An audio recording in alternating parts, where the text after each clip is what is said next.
শেরপুরের বন্যা পরিস্থিতির আরো খবর জানাতে যুক্ত হচ্ছেন সহকবি শাকিল মুরাদ। শাকিল, বন্যা পরিস্থিতির খবর জানাবেন। নতুন দুটো এলাকা আবারও নতুন করে প্লাবিত হয়েছে এবং 10টি ইউনিয়ন বলা হচ্ছে সেটা এখন পানির নিচে। কি ধরনের ব্যবস্থাপনা প্রশাসনের পক্ষ থেকে এসেছে, দুর্ভোগী বা কেমন দেখেছেন আপনি?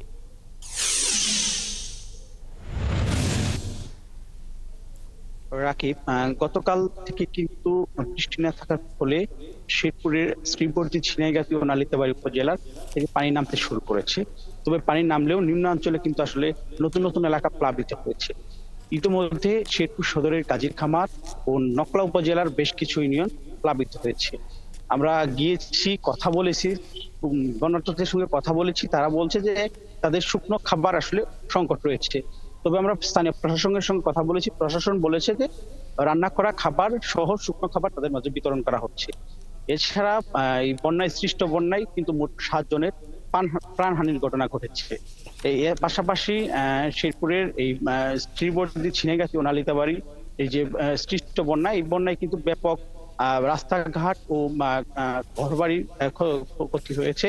পাশাপাশি ব্যাপক ক্ষতি হয়েছে কৃষিতে। আমরা কথা বলেছি কৃষি বিভাগের সঙ্গে। কৃষি বিভাগ আমাদেরকে জানিয়েছে যে এখন পর্যন্ত রূপা আমন প্রায় 40,000 হেক্টর জমি কিন্তু রূপা আমন পানিতে নিমজ্জিত রয়েছে। পাশাপাশি প্রায় 2,000 হেক্টর সবজি কিন্তু পানিতে নিমজ্জিত রয়েছে। এছাড়া আমরা মৎস্য বিভাগের সঙ্গে কথা বলেছি। মৎস্য বিভাগ আমাদেরকে জানিয়েছে যে এখন পর্যন্ত প্রায় 3 শতাধিক মাছের ঘের কিন্তু ভেসে গেছে। আমরা কথা বলেছি জেলা প্রশাসনের সঙ্গে। জেলা প্রশাসন ইতিমধ্যে আমাকে জানিয়েছে যে কি পরিমাণ আসলে ক্ষতি হয়েছে তা আসলে এত দ্রুত আসলে নিরূপণ করা সম্ভব হয়নি। তবে নিরূপণ করে ক্ষতিগ্রস্ত তালিকা তৈরি করে পরবর্তীতে মেরামত করা হবে। এছাড়া পানি উন্নয়ন বোর্ডের সঙ্গে কথা বলেছি। পানি উন্নয়ন বোর্ড বলেছে যে আজ দুপুর নাগাদ কিন্তু বন্যার পরিস্থিতি কিছুটা উন্নতি হওয়ার কথা বলেছে।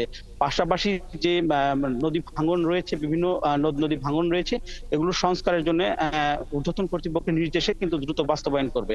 এছাড়া সড়ক ও জনপথ বিভাগের সঙ্গে আমাদের কথা হয়েছে। সড়ক ও জনপথ বিভাগ আমাদেরকে জানিয়েছে যে যে রাস্তাঘাট ক্ষতিগ্রস্ত হয়েছে সেগুলো মেরামতের জন্য ইতিমধ্যে তারা কাজ শুরু করেছে, যেহেতু পানি কমে গিয়েছে। রাকিব, অনেক ধন্যবাদ শাকিল মুরাদ। নিশ্চয়ই পরবর্তীতে আবারও কথা হবে। শেরপুরে বন্যা পরিস্থিতির খবর জেনে নিলাম সহকবি শাকিল মুরাদের কাছ থেকে।